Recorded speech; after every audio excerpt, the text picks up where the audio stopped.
पूर्णिया के कसबा प्रखंड के मदरसा अशरफिया रहमानिया मथौर में 2 कमेटियां काम कर रही हैं, जिसके कारण दोनों कमेटियों के बीच लगातार टकराव उत्पन्न होते रहती है और दोनों कमेटियां अपने को सही ठहराने में लगी हुई हैं और इस मदरसा को अव्यवस्थित करने में मदरसा बोर्ड के अधिकारियों ने अहम भूमिका निभाई है, जिसके कारण दोनों कमेटियों में टकराव व्याप्त है और कभी भी मामला मारपीट तक पहुंच सकता है। पुरानी कमेटी मदरसा संचालन के काम में लगी हुई है तो नई कमेटी बहाली प्रक्रिया को पूरी करने के लिए तमाम प्रक्रियाएं पूरी कर ली हैं और 3 फरवरी को इसको लेकर आवेदकों का इंटरव्यू लेने की तैयारी भी पूरी कर ली गई है। पुरानी कमेटी की तरफ मदरसा प्रशासन के साथ साथ स्थानीय जनप्रतिनिधि एवं आम जन भी साथ हैं। हाँ, बहाली के जो लोग भी निकाले मदरसा में किसी तरह की भी कोई कार्रवाई नहीं हुई, न मदरसे में कोई ऐलान छपा है, न एज ए प्रिंसिपल होने के नाते न मुझे खबर है।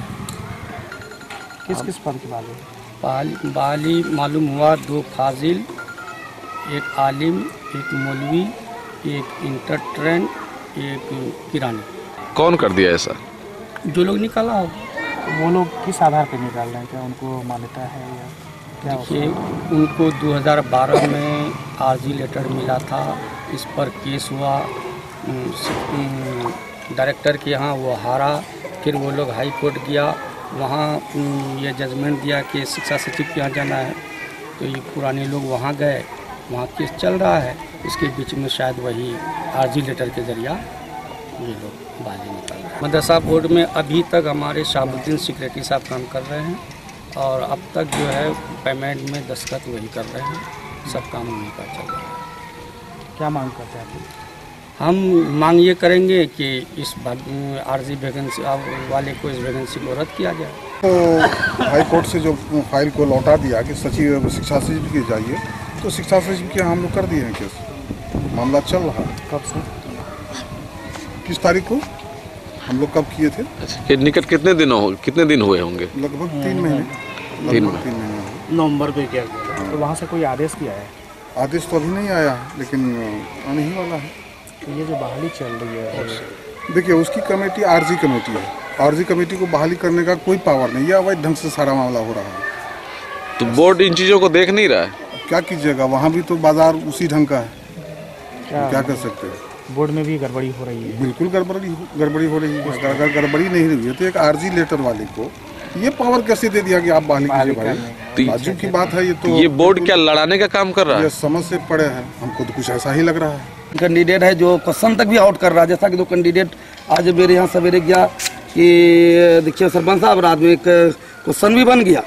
कुछ आदमी जो सेटिंग कैंडिडेट जिससे 5 लाख 7 लाख टका लिया शायद के, 7 लगा के बोलेंगे हम देखे दे, और जैसा कि मालूम हुआ मांग रहा है, तो क्वेश्चन भी आउट हो गया है, क्वेश्चन दे दिया गया है। इस तरह से मोनोपोली जो जनता के साथ हो रहा है या मदरसा के साथ हो रहा है सर, ये सरासरी गलत है और इस तरह का वैकेंसी आज तक हमने कहीं नहीं देखा, किसी मदरसे में नहीं देखा। ये कि प्रजातंत्र है, प्रजातंत्र में सबको हक है आवेदन देना, सबको जानकारी मिलनी चाहिए था और इस तरह से ये मोनोपोली बना के वैकेंसी कर रहा है।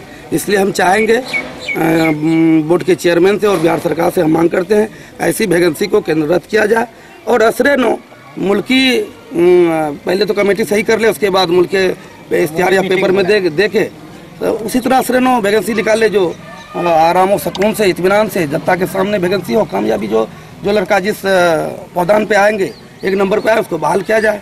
और इस तरह से पैसा के जरिया जो ये लोग एक जाहिल जपट को बहाली करने जा रहा है या गलत टीचर की बहाली हो जाएगा सर, तो आने वाला भविष्य मेरा मदरसा का बिगड़ जाएगा। नई कमेटी बोर्ड के एक आदेश के आलोक में अपने को सही ठहरा कर काम करने का दावा ठोक रही है, जिसके कारण तनाव इतना बढ़ गया है कि दोनों पक्षों के बीच कभी भी मारपीट हो सकती है। मेरा नाम मोहम्मद मंजूर आलम हुआ, मैं मदरसा अशरफिया रहमानिया कमेटी के नई मेंबर हूँ। मामला ये तो केस चल रहा है 2011 से ही। यहाँ पर 12 को हम लोगों को आरजी मुमताज आलम साहब आरजी वो लिए थे, जिसमें ये लोग स्पेशल डायरेक्टर के यहाँ जाके केस कर दिया।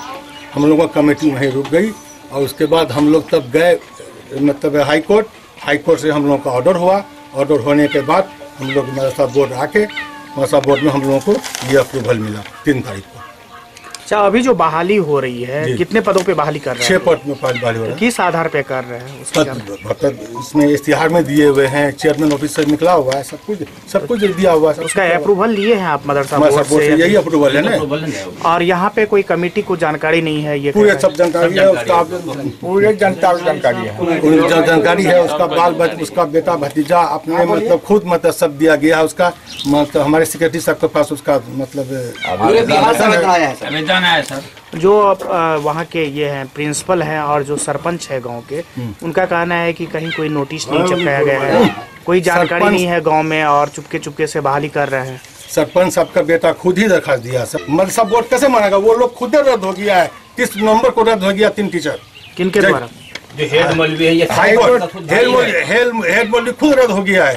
जो चेयरमैन के ऑफिस में हम दरखास्त लगा दिए हैं, ये चेयरमैन ऑफिस में दरखास्त लगा हुआ है मेरा, इसके सारा डॉक्यूमेंट्स इसमें है। हम चेयरमैन के ऑफिस से उसका मतलब इस्तीफानामा का मांग कर लिए हैं। और कितना तारीख था?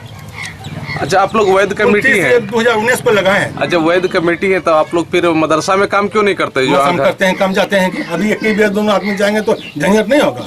जब उन लोगों का एक और आरोप है कि जो कैंडिडेट अभी जिनसे एग्जाम लिया जा रहा है, जिसका वैकेंसी ये हो रहा है, उनसे 5 लाख 6 लाख रुपया का मांग किया जा रहा है। कैंडिडेट पे जितना भी कैंडिडेट जितना भी आता है सबको कहते हैं कैंडिडेट मौजूद है। पहले आप लोग पास कीजिए, उसके बाद अपने जो पास करेगा उसका बहाली होगा। हम लोग किसी से 1 टका नहीं मांगे। जो भी कैंडिडेट यहाँ भी होगा, 1-2 कैंडिडेट होगा यहाँ, उससे क्वेश्चन भी लीक कर दिए आप लोग, ऐसा पता चला है।